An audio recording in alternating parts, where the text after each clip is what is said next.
Ladies and gentlemen, boys and girls, children of all ages, welcome to the World of Wrestling Podcast. Here today to discuss about the WWE Raw June 22nd, 2026 review.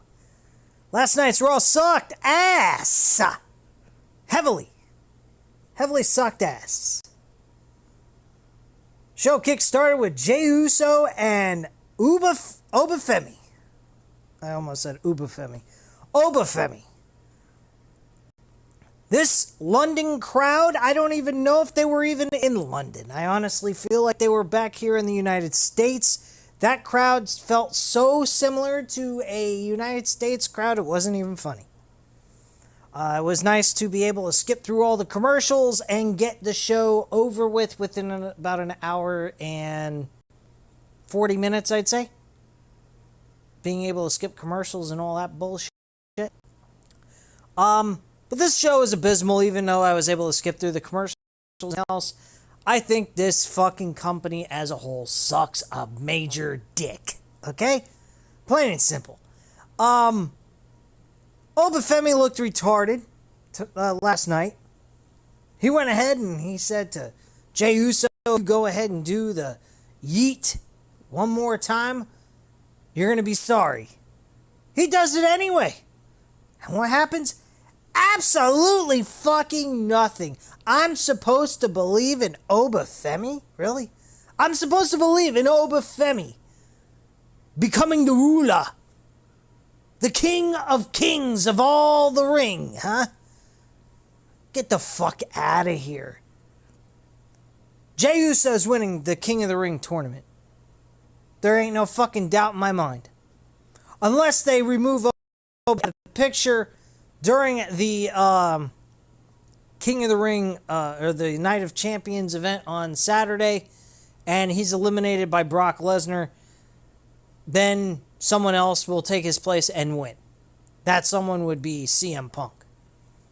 And we've already seen the CM Punk Jey Uso incident take place over the World Championship on a Saturday night's main event back in 2025, I believe in November. Some shit like that, I don't remember. Not that it matters anyway. Show fucking sucked ass. Chad Gable, he had a segment tonight. He could have gotten an award for Actor of the Day or Actor of the Month, whatever. He sounded very choked up. His voice was crackling a lot. He really was lost to words, and he really misses his Alpha Academy group. Well, Maxine Dupree shut that shit down in a heartbeat. She's portraying a heel. She's been caught backstage talking to Austin Theory. As to why, we have no fucking idea. Usually she'd want to keep that under wraps and not reveal that to the audience. And maybe keep that as a secret, and then the moment of her acting this way would be really interesting. You'd be wondering, why is she acting this way? What if all of a sudden she's turned her head?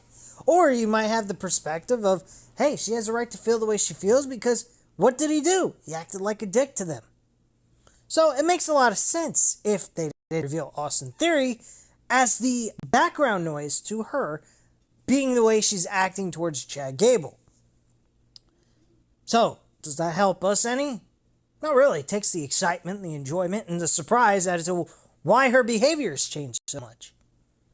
Usually she's a very forgiving person. She's not an asshole. But then again, from her perspective, if we didn't know she was talking to Austin Theory backstage, we'd realize that she might have a point and have a rhyme and a reason to feel the way she does. And then later find out that she was dealing with Austin Theory behind closed doors and knowing about this. And then that would have made that moment a lot more special. But, you know, WWE loves to reveal things like they do with the Unreal, which, by the way, is being revealed that Unreal is going to take place on July 21st for Season 3. Oh boy, have I yet not to watch one season of Unreal. Like, I give a fuck what these dummies are doing behind the scenes. Hey, I have a magic trick. Let me show you how it's done. And reveal it to you. Yes, that's what everyone does. That's what a great cook does. They, give off all the ingredients to competition so that they can copy it and actually use it to their advantage, or maybe even make it better. Who knows? This company is a joke, guys. It's an absolute fucking joke. Back-to-back segments on this show was a dud. It fell to the wayside. It was flatlined. It sucked. You get the picture? So let's go over the 3 segments. The first one was Obafemi and Jey Uso. That was a joke and a half. I couldn't believe that shit. And then all Jey Uso said is how he's going to prove all the doubters wrong and blah, blah, blah, blah, blah. I am so sick of baby faces sounding and reiterating the same shit over and over again like a gosh darn robotic robot. Like someone that made them in a manufactured fucking assembly line in a manufacturer. In a factory or some shit. Get the fuck out of here with this garbage. Femi says he's not worried about Jey Uso, though. He's more concerned about his cousin. He didn't mention Roman Reigns by name, but hey, maybe he's referring to Jacob Fatu. Who the fuck knows anymore? This company's so fucking retarded, it's not even funny.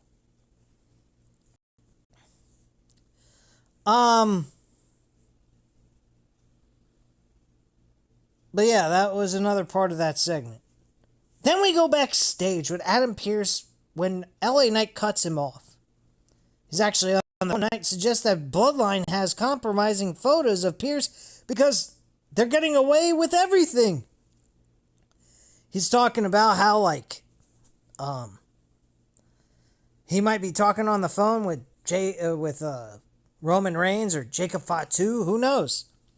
Then Jimmy comes into the picture and is furious at Knight for hitting him with a steel chair last week, and he says, LA Knight says, that's just collateral damage. It was not anything meant to be personal. And he goes, personal? You hit me with collateral damage. You hit me with a chair. I was trying to cool things down, have an even heads prevail type of mentality. And you're fucking hitting me with a chair. Pierce tries to calm things down, and he says, you know what? How about, instead of you guys standing here yelling at each other back and forth, why don't you go ahead and take it and solve it in the ring?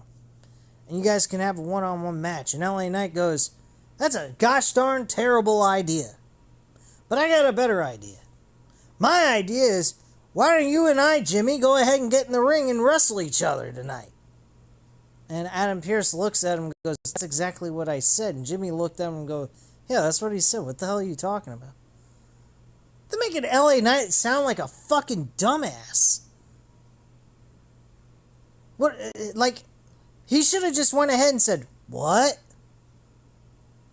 Oh, how about we go ahead and have a match, you and I, Jimmy? What? Come on, man. What the fuck are we doing? LA Knight looks like a fucking putz here.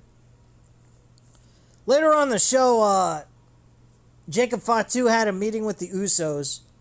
He was told by Roman Reigns, and he keeps telling Jay to shut his punk ass up because he doesn't follow orders from him. He follows it from the tribal chief, Roman Reigns. And his whole operandi here is to take care of Solo Sikoa. And he said, if Solo Sikoa even appears here tonight, I'll make sure I beat his ass. All gas, no brakes with it. So, honestly, Solo Sikoa showed up during the LA Knight Jimmy Uso match. What did he do? He helped LA Knight win. As a way of saying, hey, I didn't try to fuck you over. I helped you out. LA Knight's surprised and shocked by all of this, and he's kind of shocked by Solo turning on Jimmy, and he just kind of takes advantage of the situation, obviously. But the only thing he can do that's, intelligent, and takes advantage of the situation and wins the match with a brain force trauma, BFT. So that's what happened during that match. That's later on in the show.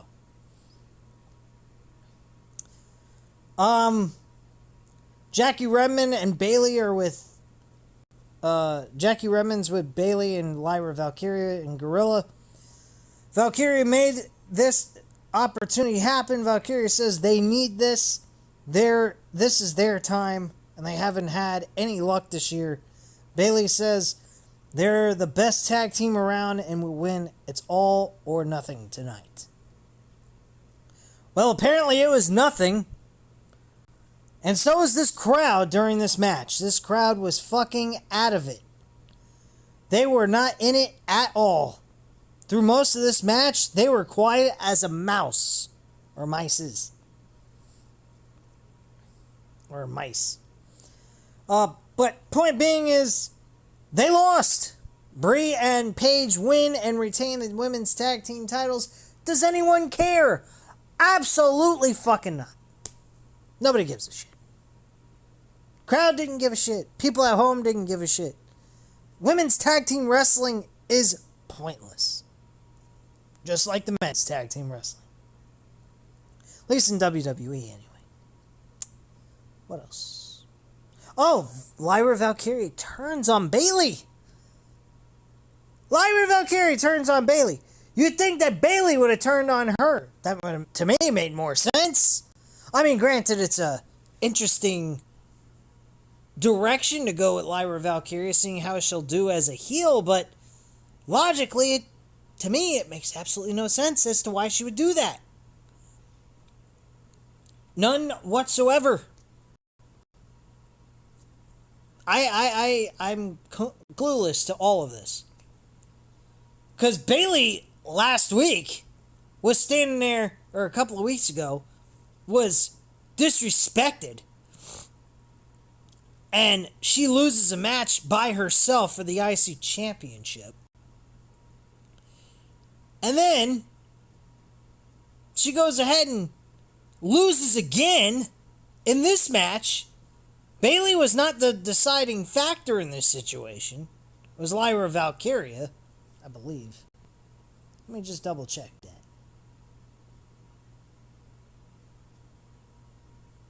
Yes, it was Lyra Valkyria who took the L, and she's the one blaming Bayley.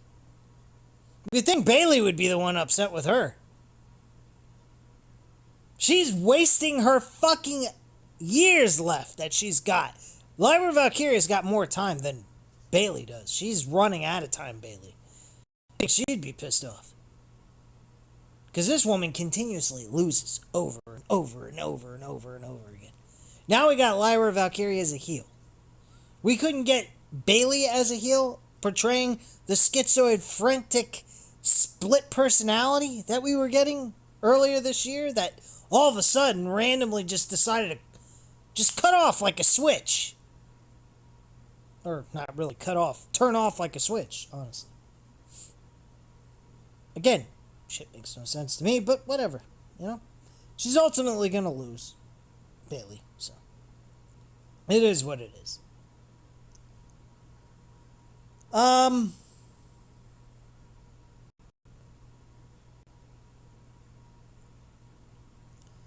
Chad Gable searches for redemption. This is the whole spiel about how he wants to say sorry and look for forgiveness.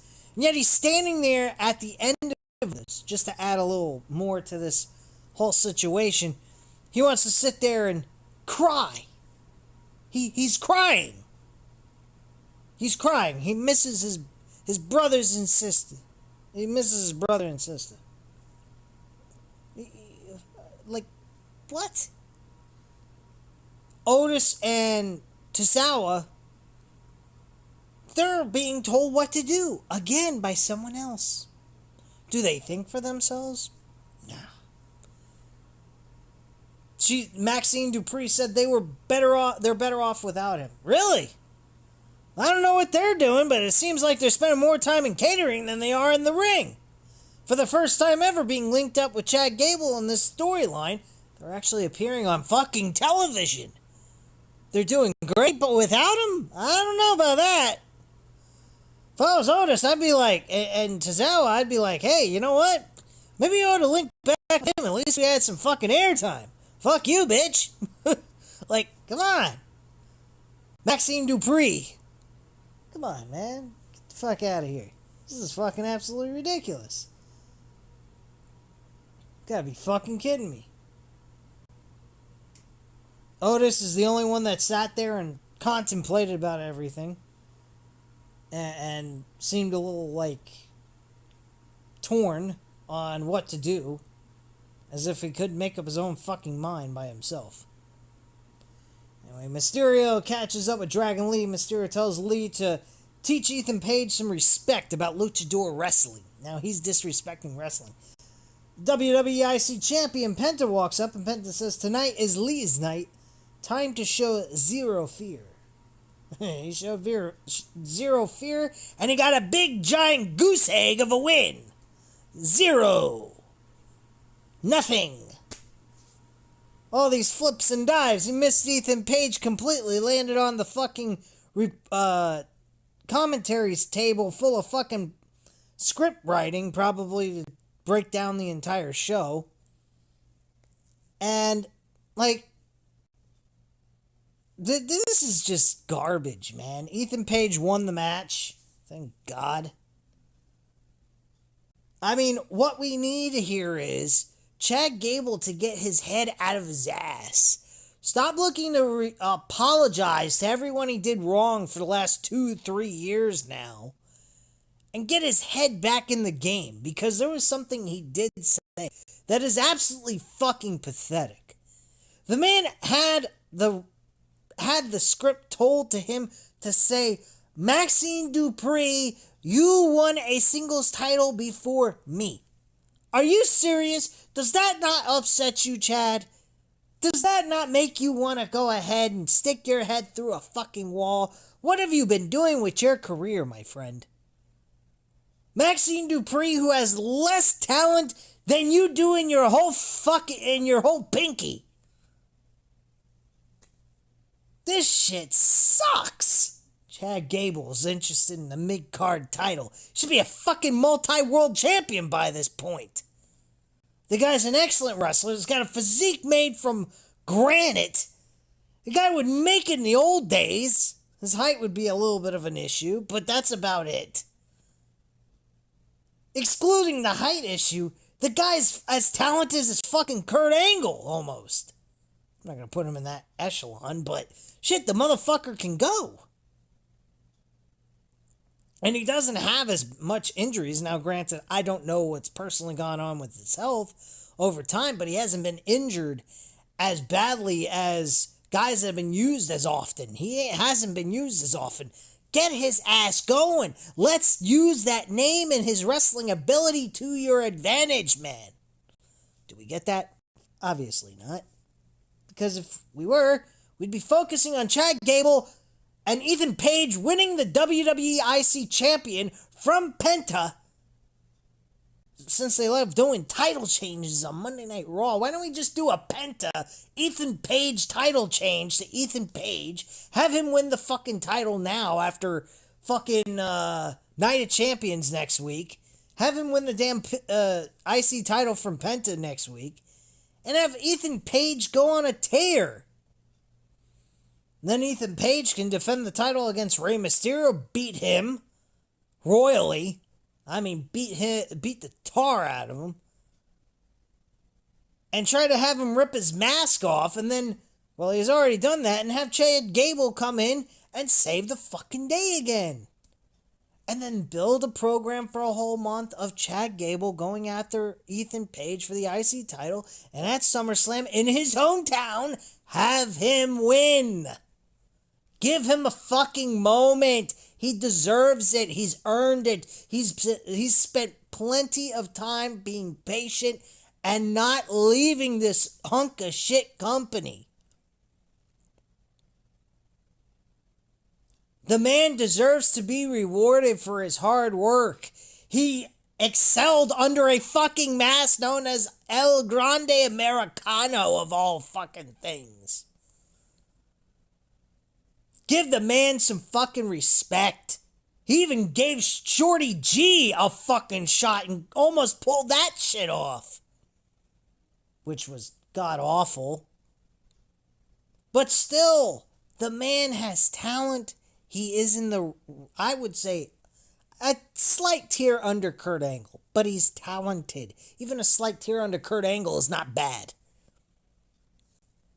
His only downside, I would admit, is his height. His height is, he's a bit smaller than Kurt Angle. Kurt Angle is 6 foot. He's like 5'8", maybe 5'9". So he does have a slight height disadvantage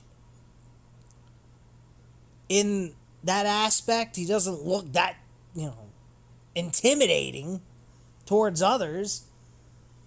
But he's talented. He has skills that can be utilized and used to your advantage and help get over. People will appreciate him. He's a mat-based wrestler. He doesn't need to jump around and do fucking flips and dives. That's what we need in wrestling. Enough with the fucking gymnastics. It's great to watch from time to time, but on a day-to-day basis, no, I don't want to see that shit. It gets boring. When it became a thing, when it started, it was cool. Now, it's just boring. It's overdone. Lighten up on it.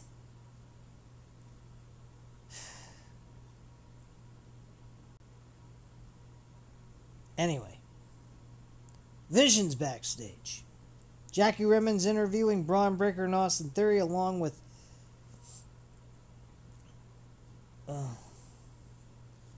Logan Paul, whose left arm is still in a heavy brace. Theory says Seth Rollins will be handled by Braun Breaker in a steel cage this Saturday. Theory says the Street Profits know nothing of sacrifice, but Logan Paul does. Paul says he's healing fast and would put money on the Vision. He says he's healing faster than most humans heal. I don't know how that works, but okay. I think the dialogue there for Logan Paul really was pathetic. If I was Logan Paul, I wouldn't even spill that bullshit. But, okay. Great. So,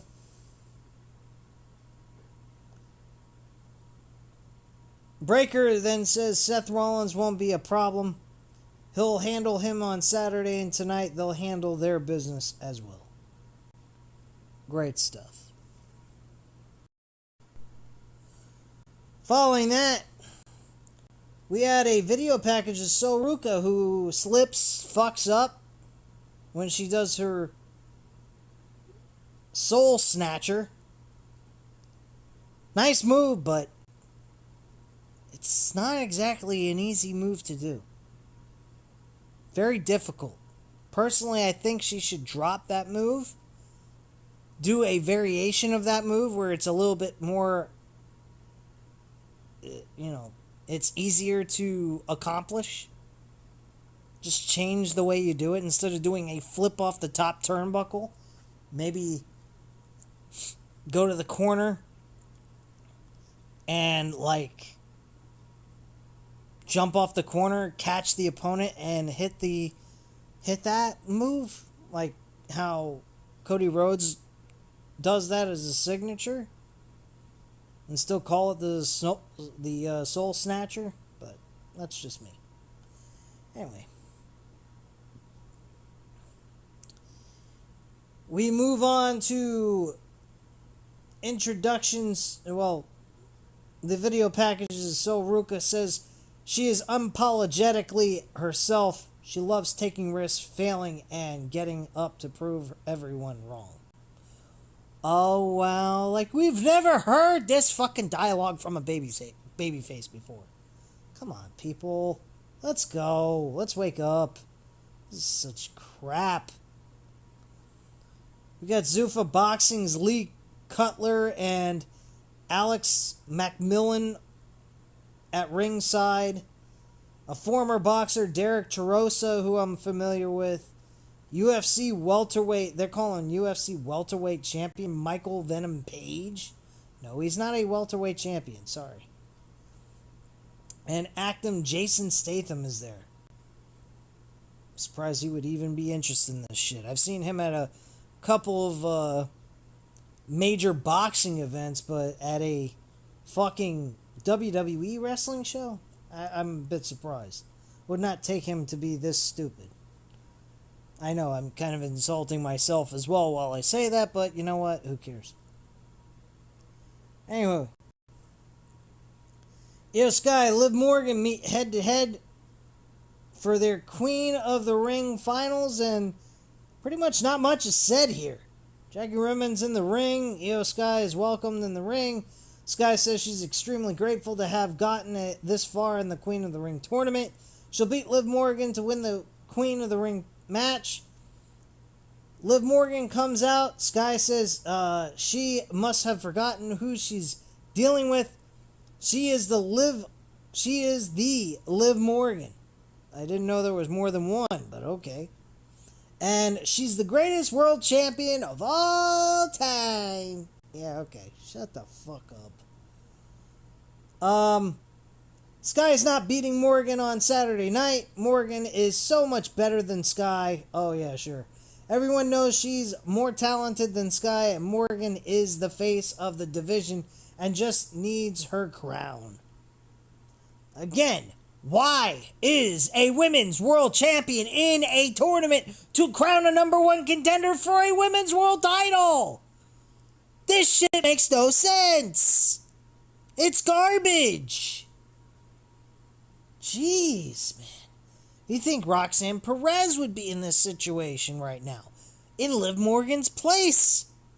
Not to mention, later on in the show, Liv Morgan comes in after J.D. McDonough decided to electrocute himself from Danhausen's little scientific Frankenstein experiment that he's endlessly doing.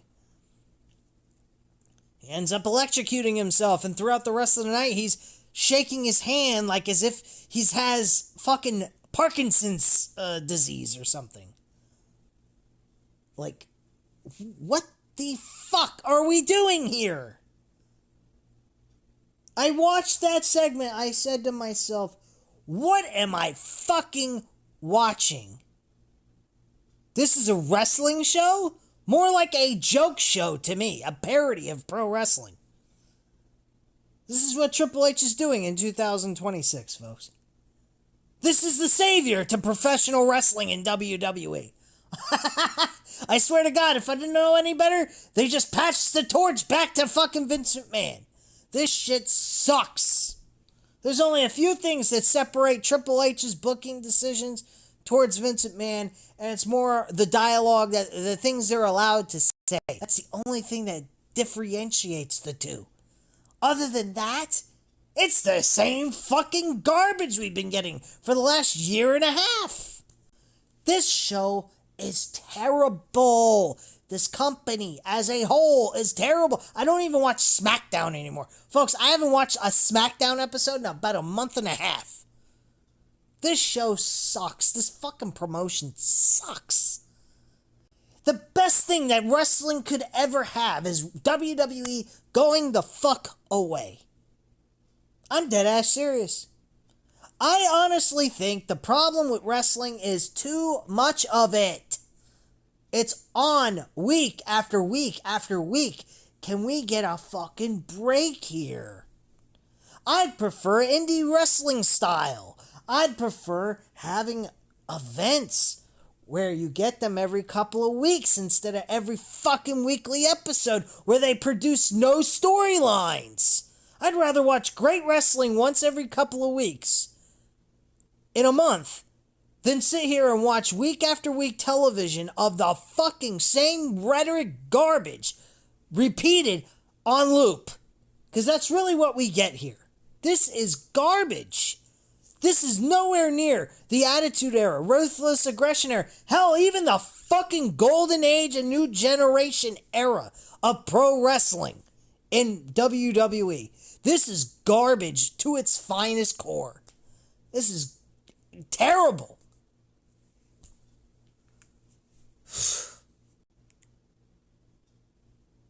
They end up fighting at the end of all of this, which, honestly, who fucking cares? Shit.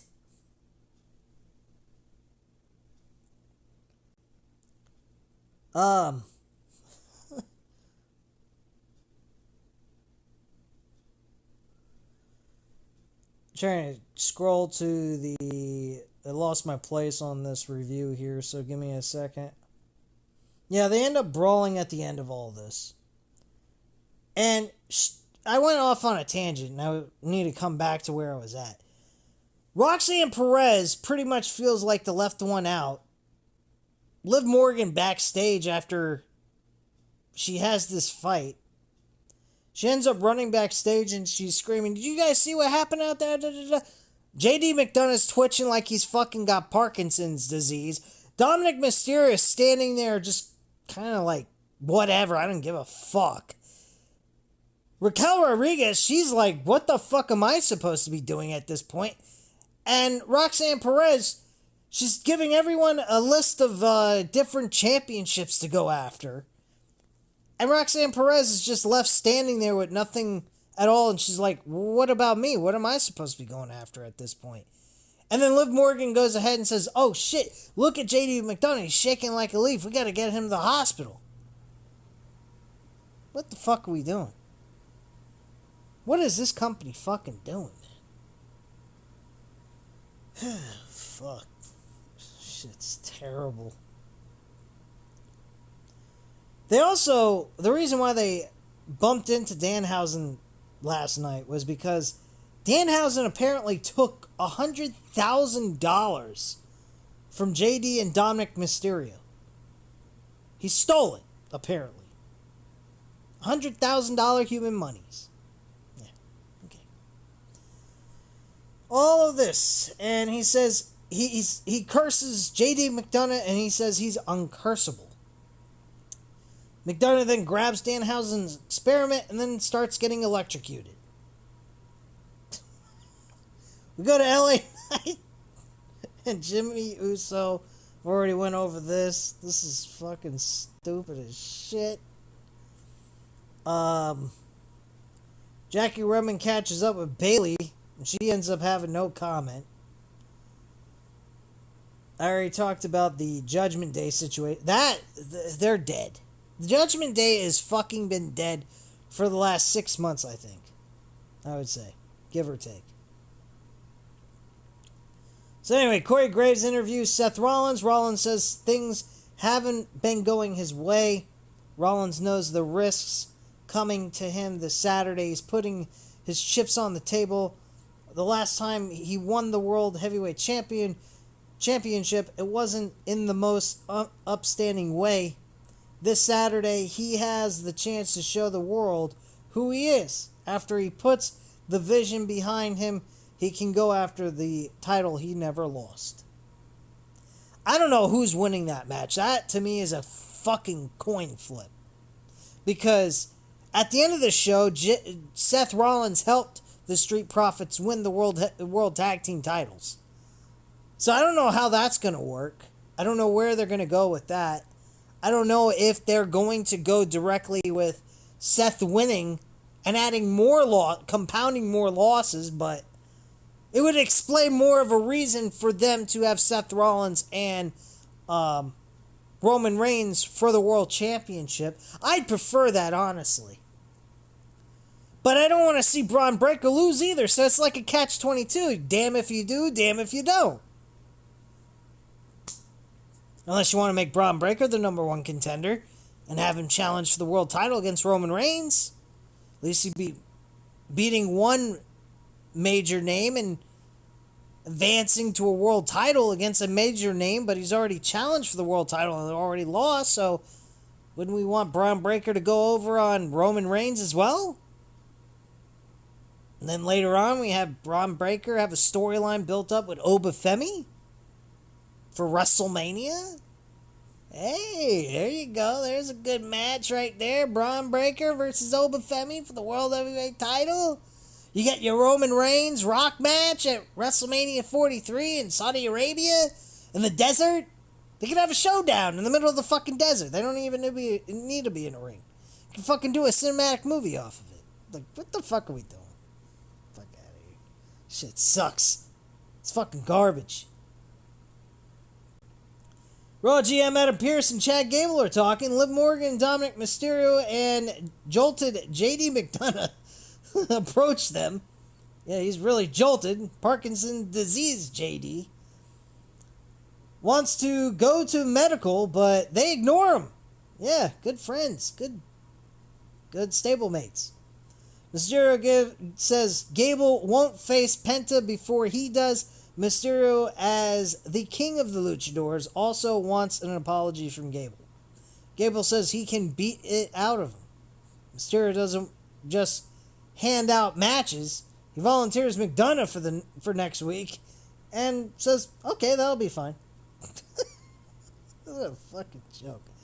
Anyway, we get the main event. The Street Profits win their match. Seth Rollins ends up helping them.